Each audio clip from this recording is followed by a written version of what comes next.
By Mark Stone, Europe correspondent in Brussels. The President of the European Council has given the UK 10 days to meet EU demands on the Brexit divorce settlement.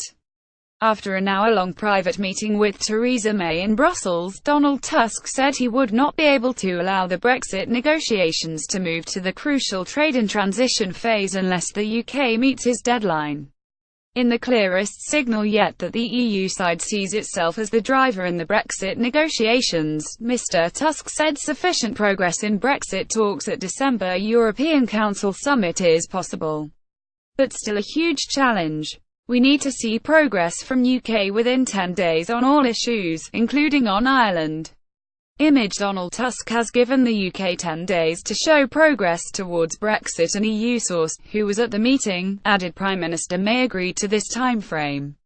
If no progress within next 10 days, it will not be possible for Mr. Tusk to propose draft guidelines for the second phase of the talks on the transition and the future relationship. Mrs. May's assessment of the same meeting was more upbeat, insisting the atmosphere was a positive. There are still issues across the various matters that we are negotiating on to be resolved, but there's been a very positive atmosphere in the talks and a genuine feeling that we want to move forward together, she said. Video. May dodges question on Brexit divorce bill. Mrs. May held a flurry of other bilateral meetings on the sidelines of a summit called to discuss ways of supporting counties on the EU's eastern flank, threatened by Russian aggression. The meetings, with the Lithuanian, Belgian, Danish and German leaders, are being presented by the UK as useful, constructive engagements.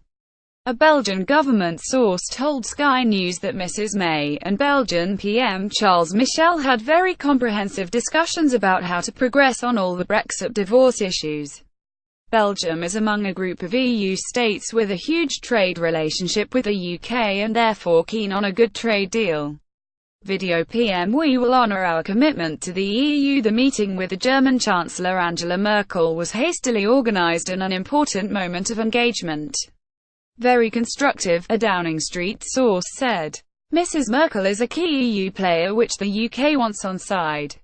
But she is distracted from Brexit by her own fragile domestic politics as she tries to form a coalition government. Assessing his meeting with Mrs. May, the Danish Prime Minister, Lars Løkke Rasmussen, told Sky News it was very constructive. It wasn't a negotiating meeting. She informed me, briefed me about how she looks at things. And from my perspective it seems that there is progress. So I've decided to be optimistic about this and I really hope that we can move forward in December. It's not clear if Mrs. May privately committed to parting with more money as part of the so-called Brexit bill. At a meeting with cabinet colleagues at the start of the week, it's thought she sought agreement to increase the amount the government is prepared to pay. Video. Brexit PM confident of sufficient progress by December. In her Florence speech in September, she pledged to honour the UK's financial commitments, thought to amount to about £20 billion. However, the EU has said that if the UK is to settle its accounts as it leaves the EU, it should pay a much higher figure, thought to be about £4,050 billion. The question of money is one of three divorce issues which the EU once agreed before negotiations can move to transition and trade talks.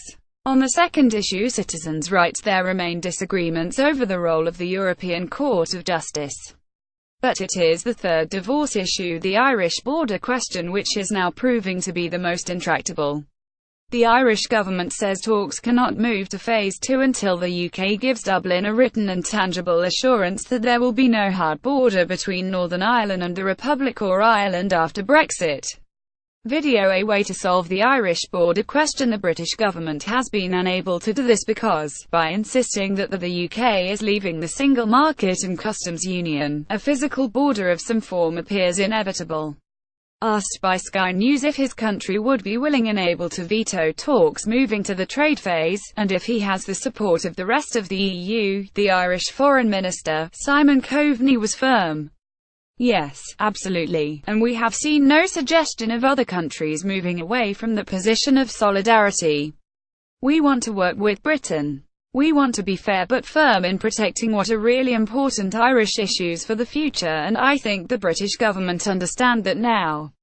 Video UK wants divorce an open relationship day after an EU source added that particular attention was now being paid to the Irish issue.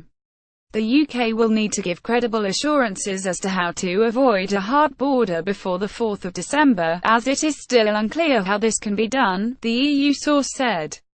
Mrs May is due back in Brussels on the 4th of December deadline for a key Brexit dinner with EU Commission President Jean-Claude Juncker.